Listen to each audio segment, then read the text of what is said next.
Namaskar. Welcome to this special session with PGurus. We have some breaking news as things are evolving very rapidly in Lebanon, Syria, and in the whole Middle East. What is happening? We now have reports that the new Hezbollah leader may have been killed in the recent spate of bombings that took place in the last few hours. And we have some information on this. I'm going to share with you a slide deck, and I'm also going to give you some clarification on whether the recent attack, I think day before yesterday or yesterday, that Israel carried out in Syria, did that hit the Russian airbase or not? What are the details on that?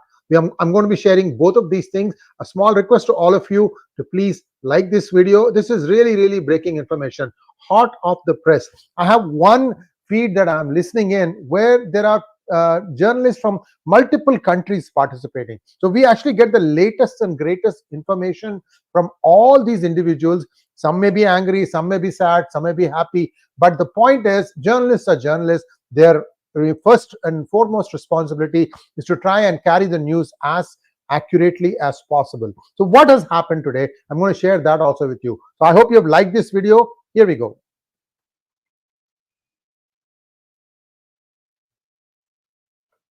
New Hezbollah leader, Sayyed H Safiedine. So you had Nasrallah, then another one who got eliminated almost within a few hours, and now Sayyed H Safiedine. Has he also been eliminated? What has happened is, in multiple neighborhoods of Beirut, there was serious bombing last night. Just finished a few hours ago. In fact, it might still be going on. I'm not 100% sure. But there is speculation that in one of those blasts, that Sayyed H Safiedine may have not survived it. Again, this is how we started out for Hassan Nasrallah also, and then we confirmed it maybe a few hours later. I think it was confirmed, I think 6 to 8 hours later. So these are preliminary reports. So we don't know exactly which one of those places where the Israelis stuck he was hiding. Clearly, he had gone into hiding, but he had come out for one statement, if I remember correctly. So that is where things stand as far as Sayyed H Safiedine is concerned.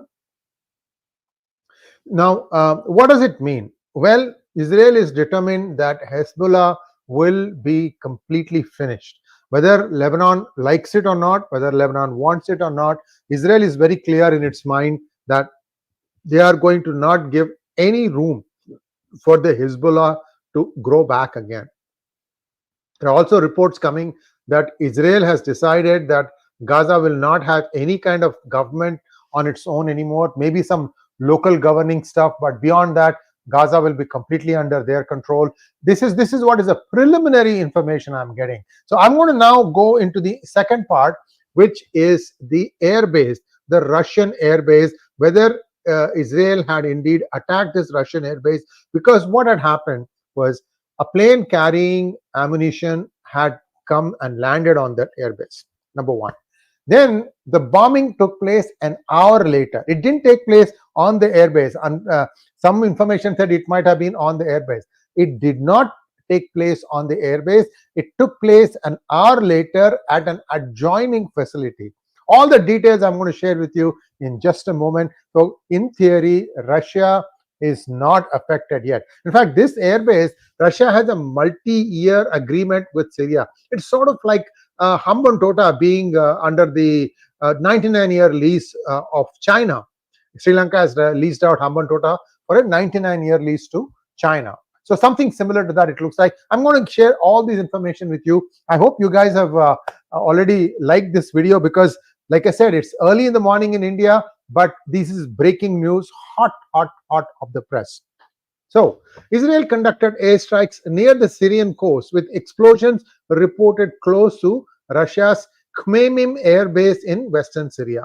The region, this is the one that took place yesterday.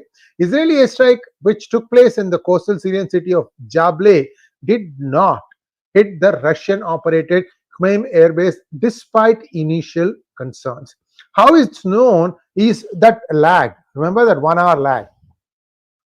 Reports from the Syrian Observatory for Human Rights, SOHR, confirm that the strikes targeted an ammunition warehouse near 𝗤𝙑 not far from the airbase. So I'll tell you what might have played out in real time.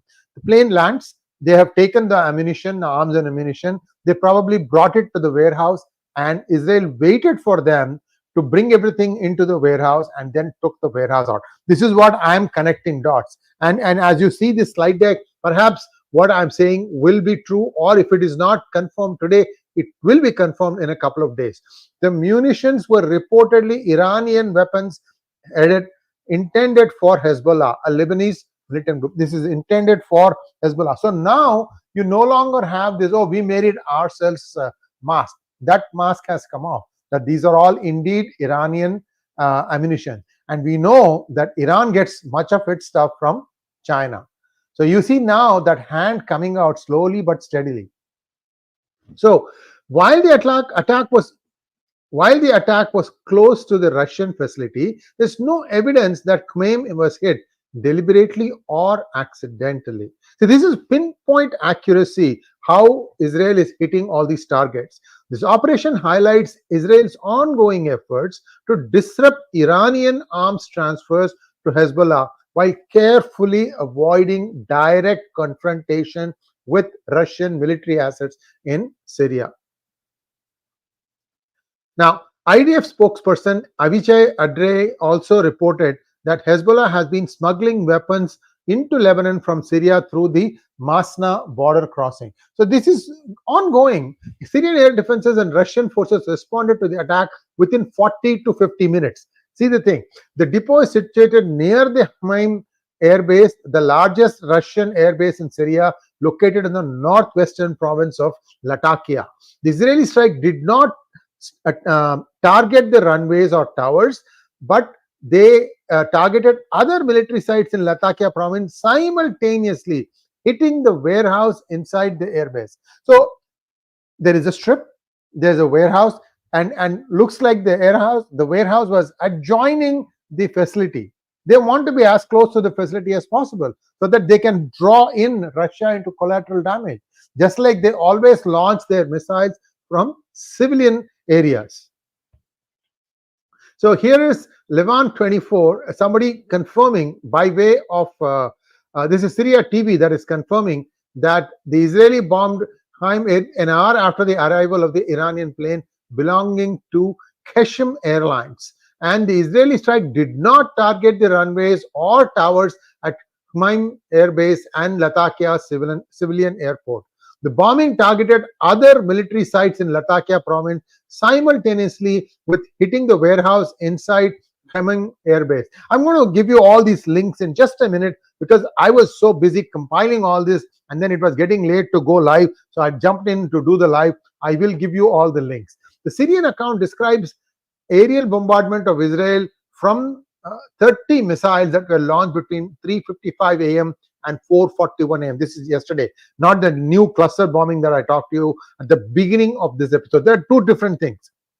After the strikes ended, Russian aircraft were on patrol over Latakia. 𝗏𝗏 Air Base has been a key hub for Russia's military intervention in Syria since 2015. In 2017, Russia signed a long-term lease with Syria, securing the control of this airbase for a period of 49 years. 49 years. Russian combat air power from 𝗏𝗏 was crucial in preventing the collapse of Syrian President Bashar al-Assad's regime. This took place in 2014, if I remember, in Barack Obama days. Now, 𝗏𝗏 is Russia's only airfield in the Mediterranean, making it a highly strategic and symbolic asset for Moscow. An unconfirmed report described the death of a prominent commander in the IRGC following the airstrike. So this name has not been revealed yet. We are sure that will be coming out in days and weeks to come.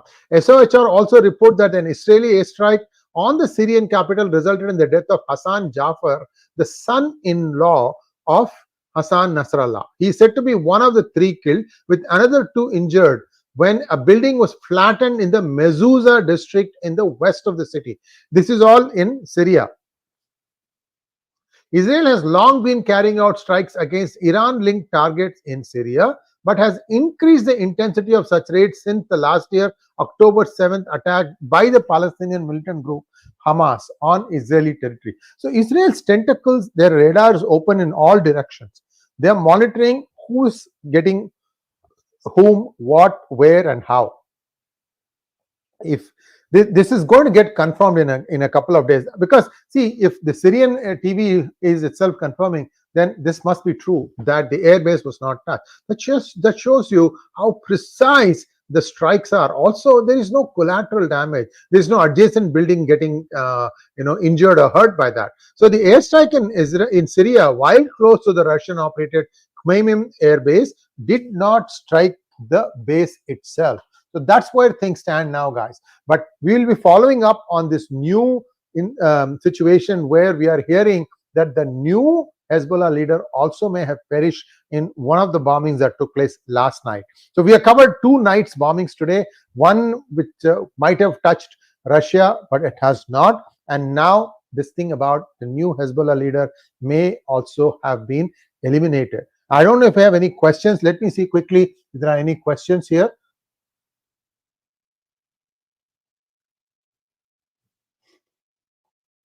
So here is 𝗤𝙧𝙤𝘀𝘐 Great saying, I think he's dead. Many Israeli Twitter accounts are also confirming this news. Thank you. And out of my mind says, Times of Israel states it is not with Russia placed. Russia instead gave way to Israel, I suppose, for this new strike. Well, out of my mind, you just heard me say, explain what exactly happened. So now somebody saying Pakistani military must act now. Come on now, they are smart. They don't get into all these things. Okay, that's it. We have one question here. Just 1 second. We have Crusader General. Thank you so much, Crusader. Can you speak on what Modi is thinking, pretending to be a friend of Israel while sleeping with its enemies like Iran? I think PGurus has always been saying that it will be time when India will have to take one side or the other. We are hearing that India performed some exercises, naval exercises with Iran's navy. Now, whether this was something that was agreed upon months ago and India decided to carry it out anyway, or India wanted to make a statement that we are neutral, we will do what is good for India, we don't know. So time is now coming fast that Modi needs to also start acting decisively. This Sabka Vishwas bakwas is not working. And you may have watched Gauthaman's interview with me about what was happening in Isha Foundation, and you see that every asset is being opened, every asset is being touched upon to try and create mayhem in India. Mayhem meaning like poking in multiple directions. I'm also hearing that today evening some more damaging revelations are coming out in the Trump case involving the stealing of the election of 2020. I don't know if that's going to derail his candidacy. See, they are also delaying it as late as possible in the hope that that will not give the new person who might end up replacing Trump enough time to say what he or she will do for the country.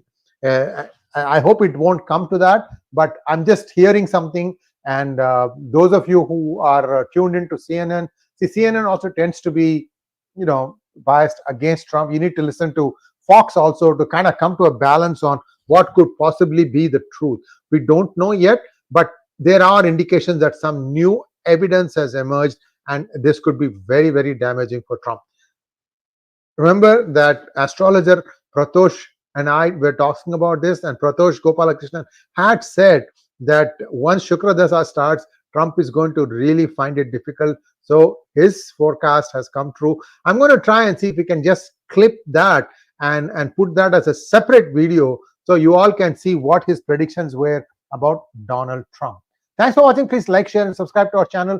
Don't forget to click on the bell button for notifications. Namaskar.